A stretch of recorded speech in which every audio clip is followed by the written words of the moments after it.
దివ్యాంగులను కించపరిచే వ్యాఖ్యలు చేసిన ఐఏఎస్ అధికారిని స్మితా సబర్వాల్ పై చర్యలు తీసుకోవాలని కోరుతూ మంగళవారం జిల్లా ఎస్పీని కలిసి వికలాంగ హక్కుల పోరాట సమితి ఎంఆర్పీఎస్ నాయకులు వినతి పత్రం అందజేశారు. ఈ సందర్భంగా వారు మాట్లాడుతూ దివ్యాంగులను కించపరిచే వ్యాఖ్యలు చేయడం ఒక ఐఏఎస్ అధికారి అయిన స్మితా సబర్వాల్ కు సరికాదని ఆవేదన వ్యక్తం చేశారు. బేషరతుగా దివ్యాంగులకు క్షమాపణ చెప్పాలని డిమాండ్ చేశారు. భారతదేశ చట్టాలు, వికలాంగుల రక్షణ చట్టాలు, సుప్రీంకోర్టు ఆదేశాలు, పీడబ్ల్యూ చట్టాలు తెలిసిన ఉన్నత స్థాయి అధికారి ఇలా వ్యాఖ్యలు చేయడం తగదన్నారు. ఈమెను ప్రభుత్వం విధుల నుండి తొలగించాలని డిమాండ్ చేశారు. ప్రభుత్వం ఈమె మీద చర్యలు తీసుకోకపోతే దివ్యాంగుల సమాజమంతా కేసులు నమోదు చేస్తామని హెచ్చరించారు. ఈ కార్యక్రమంలో వికలాంగ హక్కుల పోరాట సమితి ప్రతినిధి గంగాధర శెట్టి, ఎంఆర్పీఎస్ నాయకుడు బాయకాటి బెనర్జీ తదితరులు పాల్గొన్నారు. ఈనాడు రాష్ట్ర వ్యాప్తంగా అన్ని జిల్లాలలో కూడా రాష్ట్రంలోని మందకృష్ణ మాదిగ ఆధ్వర్యంలో రాష్ట్ర కమిటీ పిలుపు మేరకు తెలియజేయడం ఏమనగా, ఒక వికలాంగులను ఒక జిల్లా కలెక్టరే తెలంగాణ రాష్ట్రంలో కించపరిచేలా వ్యాఖ్యలు చేసిందంటే అసలు మేము ఎందుకు బతకాలనో, మేము ఎందుకు ఉండాలనో మాకైతే అర్థం కావడం లేదు. ఒక ఐఏఎస్ అధికారి ఉండి వికలాంగుల పట్ల ఇంత నిర్లక్ష్యం చూపితే ఎట్లా మేడం? మాకు అర్థం కావాలా? మేము విమానాలతోలేమా? మేము శాస్త్రవేత్తలం కాదా? మేము చదువుకు పనికి రావాలమా? మేము అనర్హులమా? ఏ దానికి పనికి రాలేమని మీరే చెప్తే మా పరిస్థితి ఏ విధంగా ఉంటుందో, మా మనోభావాలు ఏ విధంగా దెబ్బతింటాయో కొద్ది మీరు ఆలోచించాల్సిన బాధ్యత ఉంది కదా. ఈనాడు 2016 వికలాంగుల చట్టం ఉంది, కానీ ఇంతవరకు అది అమలు కాలేదు.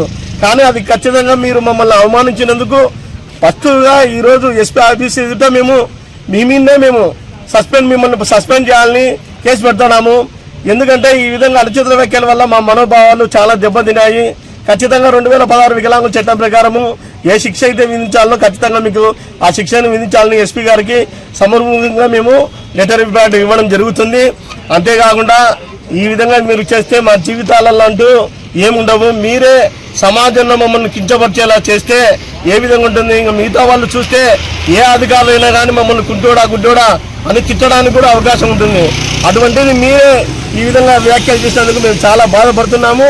దయచేసి ఈ జిల్లా కలెక్టర్ గారిని ఖచ్చితంగా సస్పెండ్ చేయాలని కోరుకుంటూ వికలాంగుల హక్కుల పోరాట సమితి నంద్యాల జిల్లా. భారతదేశంలోనే ఒక ఉన్నత స్థాయిలో కలెక్టర్ ఐఏఎస్ క్యాడర్లో ఉంటూ సీనియర్గా వ్యవహరిస్తూ దేశంలోనే ఉన్నత చదువులు చదివిన తెలంగాణ ఐఏఎస్ అధికారిని స్మితా సబర్వాల్ మీరు చేసిన వికలాంగులపై మీరు చేసిన వ్యాఖ్యలను వెంటనే వెనక్కి తీసుకొని సమస్త వికలాంగ సమాజానికి క్షమాపణ చెప్పాలని చెప్పేసి మేము డిమాండ్ చేస్తున్నాం.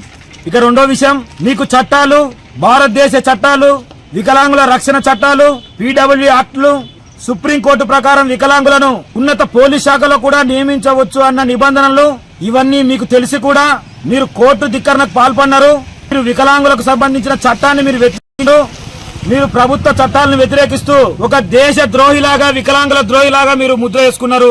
మీరు ఐఏఎస్ క్యాడర్ కు పనికిరారు.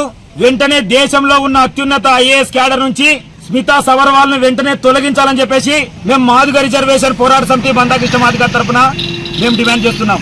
దివ్యాంగుల సమాజాన్ని కించపరిచేలా వ్యాఖ్యలు చేసినటువంటి స్మితా సబర్వాల్ గారిని ఆమెను ఆ యొక్క ఉద్యోగంలో నుంచి సస్పెండ్ చేయాలని కోరుతూ జిల్లా ఎస్పీ కార్యాలయానికి ఈరోజు మెమరాండం ఇవ్వడానికి రావడం అనేటువంటిది జరిగింది. కాబట్టి దీన్ని దృష్టిలో పెట్టుకొని ఎస్పీ గారు తమ పరిధిలో ఉన్నటువంటి అన్ని పోలీస్ స్టేషన్లకు కూడా మానవతా దృక్పథంతో ఈ వికలాంగులపై ఎవరైనా కానీ అనుచిత వ్యాఖ్యలు చేసినా లేదా ఇంకే విధమైనటువంటి దాడులకు దిగినా కానీ పోలీస్ స్టేషన్కి వచ్చినటువంటి వికలాంగులకు వారి యొక్క సమస్యలు సత్వరమే పరిష్కరించే విధంగా, వారికి ఎవరైనా కానీ అనుచిత వ్యాఖ్యలు చేసే అటువంటి వారి వ్యక్తులను శిక్షించే విధంగా ఎస్పీ గారు ఉత్తర్వులు మంజూరు చేయాలని కోరుకుంటున్నాము.